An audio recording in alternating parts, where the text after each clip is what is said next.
I never thought I'd be the guy writing something like this, but here I am. My name's Mike, and I've been with my wife, Lisa, for about 10 years now. We met in college, got married right after, and for the most part, things seemed fine, normal, even. We had our ups and downs, sure, but nothing really prepared me for what I found out last month. It all started with little signs. At first, I just noticed she was acting weird, more distant, secretive even. She'd hide her phone when I entered the room, and the way she'd glance at her texts like she was hiding something. Small stuff, but enough to make me suspicious. Then there was the late-night work meetings she'd suddenly have, always on weekends. She'd leave the house early in the morning, come back late, and act like she was just working extra hours. I didn't pry too much because I figured everyone deserves some privacy, and maybe I was overthinking it. But the real shock came when I started noticing her phone messages. They weren't just work emails. There were flirty texts, voicemails I couldn't bear to listen to at first. She'd get defensive every time I asked her about her phone or her late nights. "You're paranoid," she'd say. "Stop snooping." But I wasn't snooping, I was just paying attention. Things got worse when I caught her in a lie about where she was that weekend. She told me she was at a friend's house, but I saw her car parked outside a restaurant down the street, and I saw her slip into a nearby hotel with a guy I'd never seen before. That's when I started putting pieces together. She'd been hiding something big.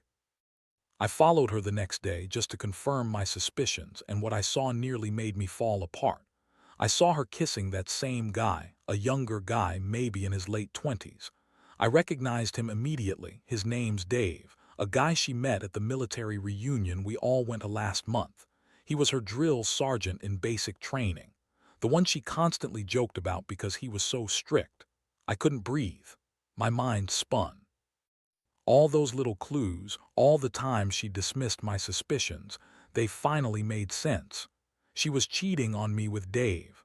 I felt like I'd been punched in the gut. It wasn't just the betrayal. It was the fact that she lied to me repeatedly, made me doubt myself, and kept sneaking around behind my back. I didn't confront her right away. I just stood there watching her with that guy, feeling everything collapse inside me. I knew I had to figure out what to do next, but honestly, I was in shock.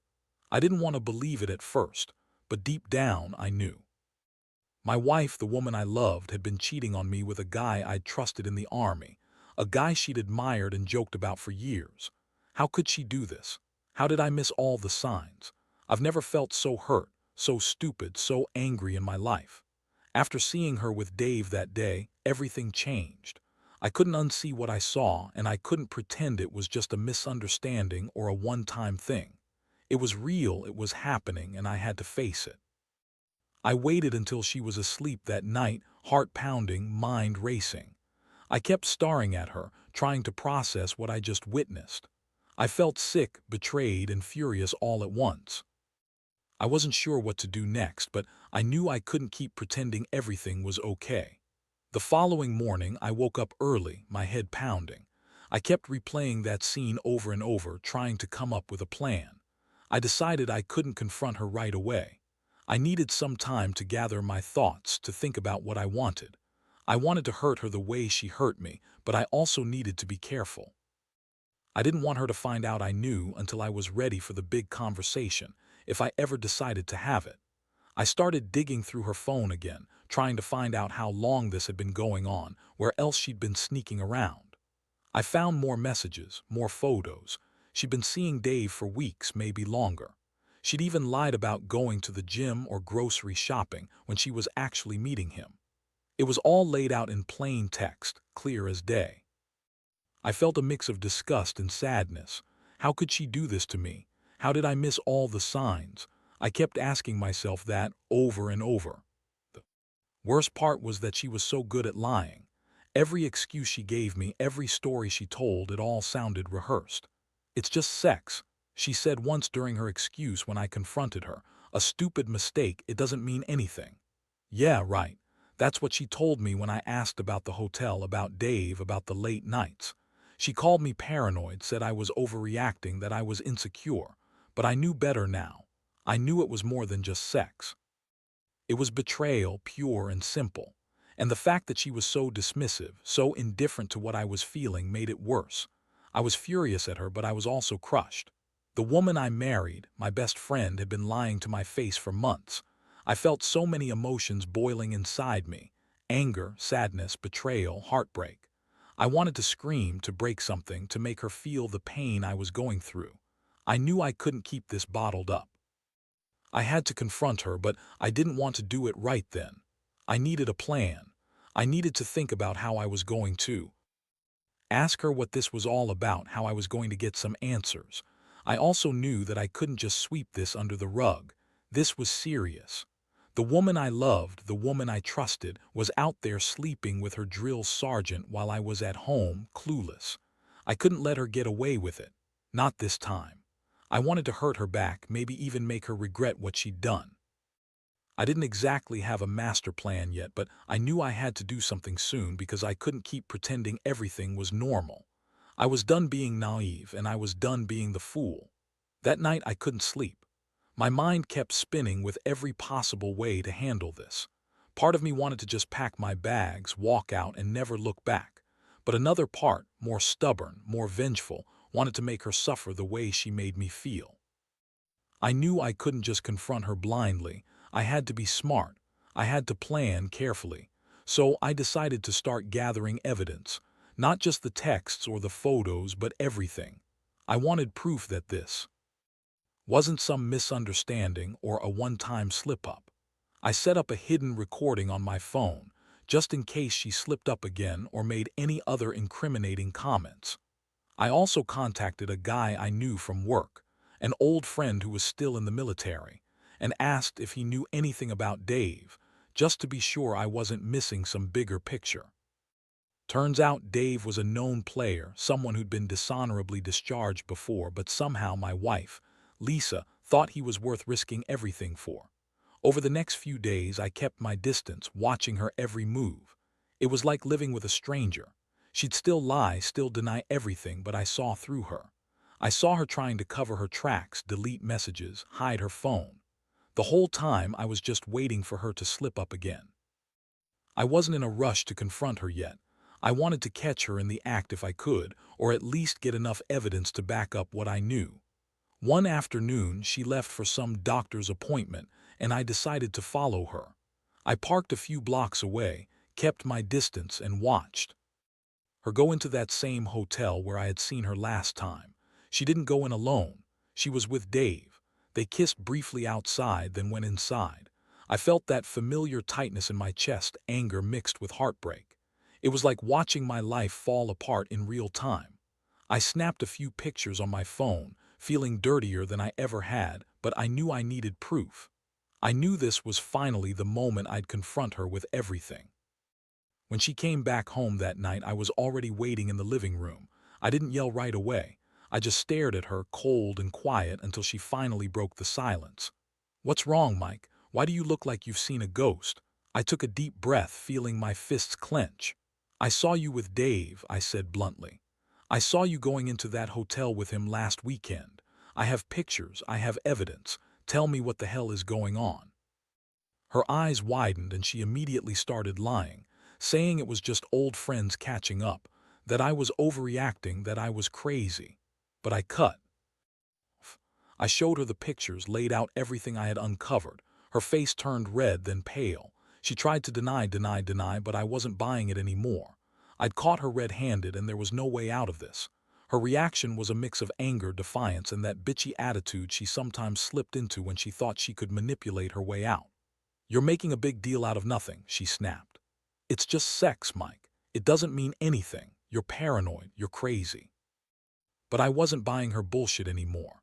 I felt a cold fury rise in me. I told her she needed to leave, that I wanted her gone, that I'd had enough of her lies and her games. The way she looked at me then, like I was the crazy one, made me realize this was the end.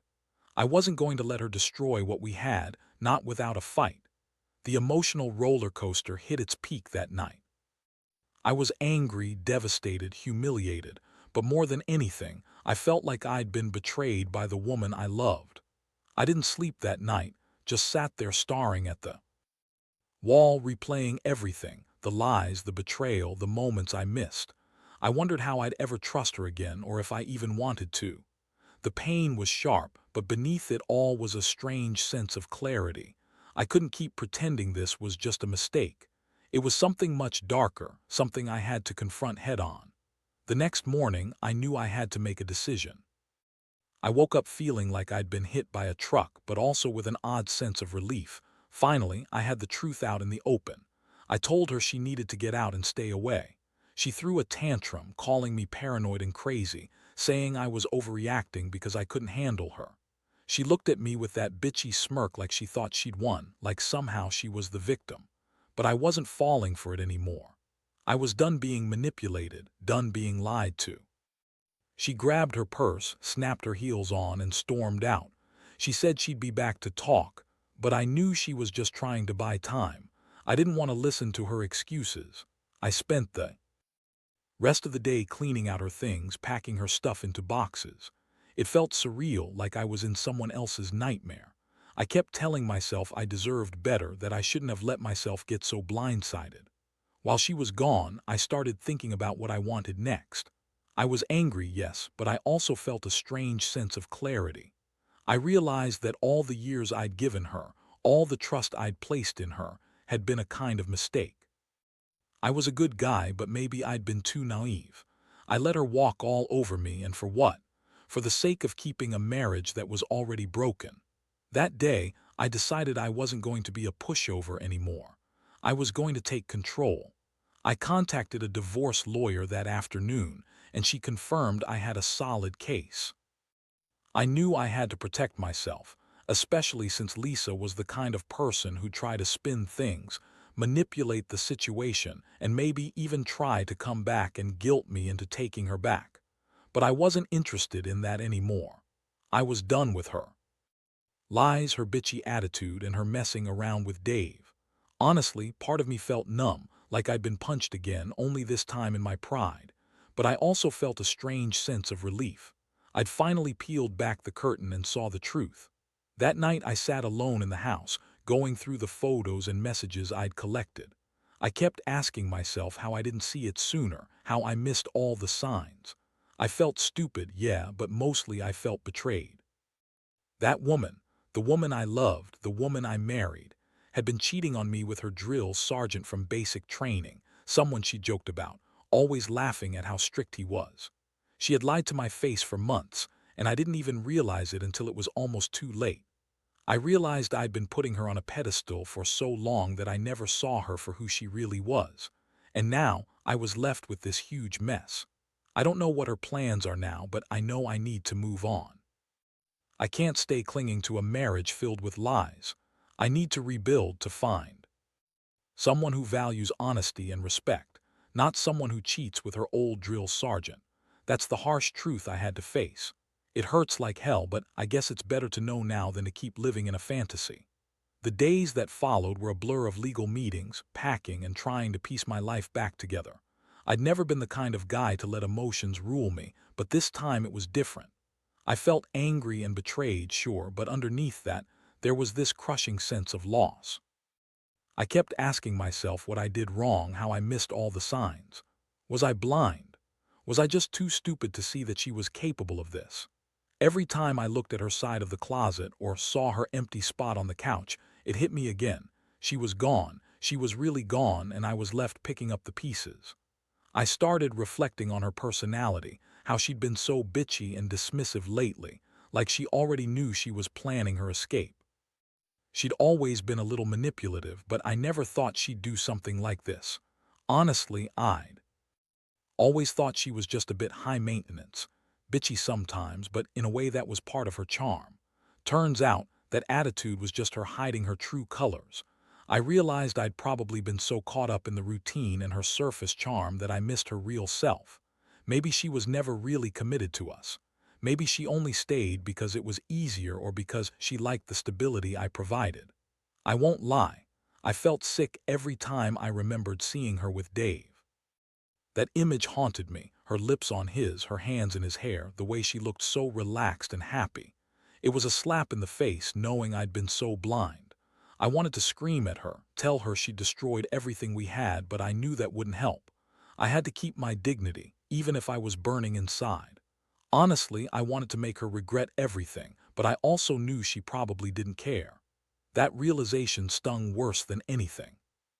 One thing I learned during this mess was that I was strong enough to walk away from someone I loved if they didn't respect me. I'd been a good husband, or at least I thought I was, but now I knew that love isn't enough sometimes. When trust is gone, everything else crumbles.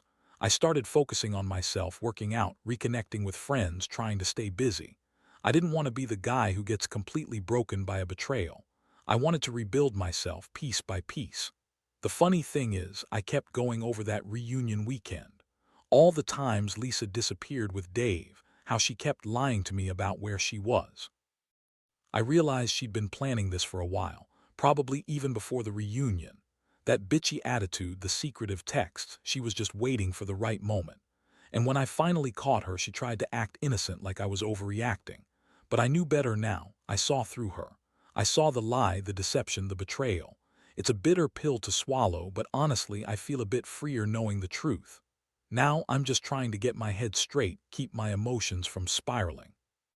I don't know what the future holds, but I do know I'll never let any woman treat me like that again. I deserve better. I've learned that much, even if it hurts like hell to accept. I hope someday I'll find someone who values honesty and respect, not someone who's capable of sleeping with her old drill sergeant behind my back. That's the lesson I've taken from all this. Trust is fragile, and once it's broken, it's almost impossible to fix. So I'm moving on, one day at a time. Looking back now, I realize I've been through something I never expected to experience. Betrayal from someone I thought I knew, someone I trusted with everything. It's a hard lesson, but one I had to learn the hard way. I spent so long just trying to figure out how I missed the signs, how I let her manipulate me, how I stayed so blind for so long. But in the end, what mattered was finally seeing the truth clearly. No more excuses, no more pretending everything was fine. I've come to accept that Lisa's actions speak volumes about her character. She's not the woman I thought she was. She's selfish, manipulative, and completely indifferent to how much she hurt me. I can't change her, but I can change how I respond to this. I've decided to file for divorce. I want nothing more to do with her, and I want to move on with my life. It hurts to say it, but I know I'll be better off without her lies hanging over my head.